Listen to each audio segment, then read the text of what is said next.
This video is brought to you by Jab.se, the lead supplier of MMA gear in Scandinavia. BetSafe.com, Europe's only online betting site for MMA.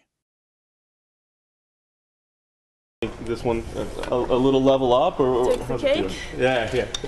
Yeah, I mean, I'm here in the UFC. It's really exciting to be a part of it, but I don't really consider myself like in the UFC until I get my first win. So Saturday's a big day for me. What's the build-up been like for you? I mean, you've dealt with a lot of media attention before, but I mean, this is a dream that didn't even seem possible like a year ago, and now it is. So what's the build-up been like for you? I'm trying to just keep it level. You know, I don't want to get anything too much in my head. I just want to be relaxed. I want to have fun with it. It's very similar to the way Strikeforce was run since Zuffa bought it out. So the process is all the same. You know, I actually think I had to do more media when I fought Ronda. So even so, you know, I'm used to it. It's definitely not my first rodeo, so I feel right at home. A lot on the line here, obviously. I mean, a UFC win would be huge. A rematch with Ronda would be huge, I'm sure. An opportunity to coach would be huge. I mean, how do you rank those things? Are they all of equal importance, or is there one aspect that really means more than all? Becoming a champion means more to me than anything. More than a rematch, more than anything. Because that's something that when I'm 80 years old someday and I have kids and grandkids, I can look back and say, look, this is what I did. This is my accomplishment. So that's my ultimate goal. Do you feel, as being the second women's fight in the UFC, that there's a lot of pressure being put on you to really be impressive in this fight? There is, but I can't accept that kind of pressure because it would just be too much. I realize there's going to be a lot of eyes on me, but I really feel like if I just go out there and fight my hardest, that it'll be an impressive performance and an impressive win. What do you think about Kat and her wrestling pedigree, what she brings into the cage? I mean, she's undefeated as of right now, so what kind of, I guess, issues does she present for you, and what are you ready to attack?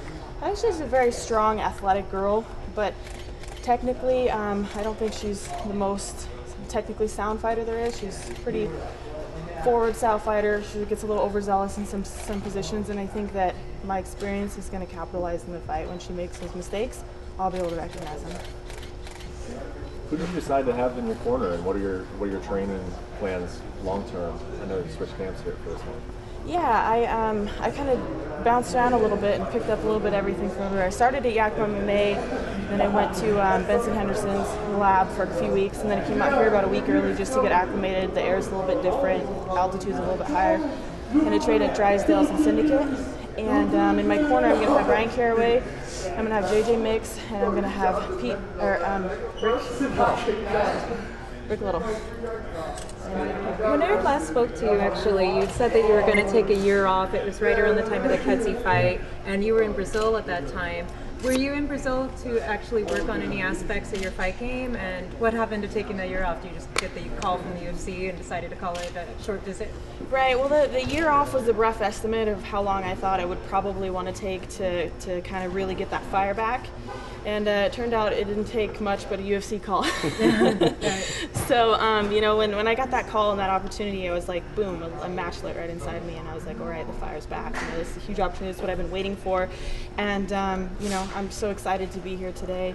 I want to make the most of this opportunity. And as far as being in Brazil, I've always wanted to go to Brazil. It's kind of like, who doesn't, you know? So I was down there actually for Sam's fight, Sam Sicilian. He fought down there in Brazil, and my boyfriend cornered him, and we just decided to extend our stay and make the most of it, learn a little bit about the traditional Brazilian Jiu-Jitsu, and it's a great experience.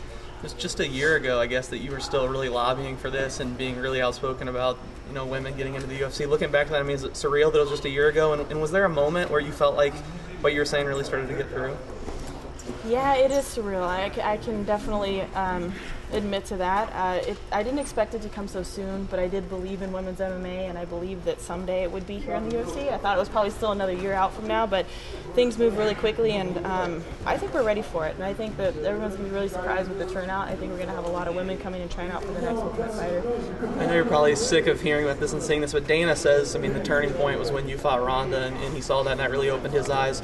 Now when you look back on that fight, I mean, does it still just make you cringe when you have to see it every time, or is there a little bit of pride there that even though you lost, I mean, that was such a, I guess on a bigger scale, it's such a big moment? Yeah, I was proud of myself, you know, in a really odd sense of the word, I suppose, for knowing that I'm not, you know, I literally hold out to the bitter end, and you know, I'm not one to go in there and break down mentally, you know what I mean? I've trialed and persevered through a lot of a lot of adversity in my fights, so I know that I'm strong in that aspect. And even though I lost, it's kind of bittersweet.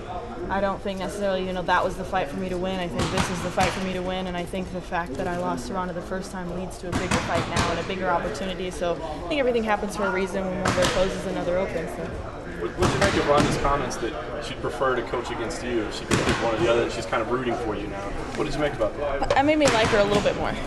A little bit more. Just a little bit. Yeah, we have one more thing we can agree on. I think that tallies 2 now. No, but yeah, I mean, she knows. She knows that we have a good rivalry, and I think it will make good for good publicity, good TV. I think everyone would love to see that. And I think it's perfect. Her and I, it's like coaches against each other or teams against each other, and then a rematch. It's just sounds like the dream. Does it bother you that you're potentially coaching future opponents? Not at all, actually. I really was thinking about that. I think I would learn more about those girls coming into the division than they would learn about me. You know what I mean? I may coach and help them, but I'll be able to see how well they pick things up, what they're coming to bring the table with. You know what I mean? I'm going to see them training every single day. So if it really boils down to that, want to look at it that aspect, I really think that it would benefit me more than that.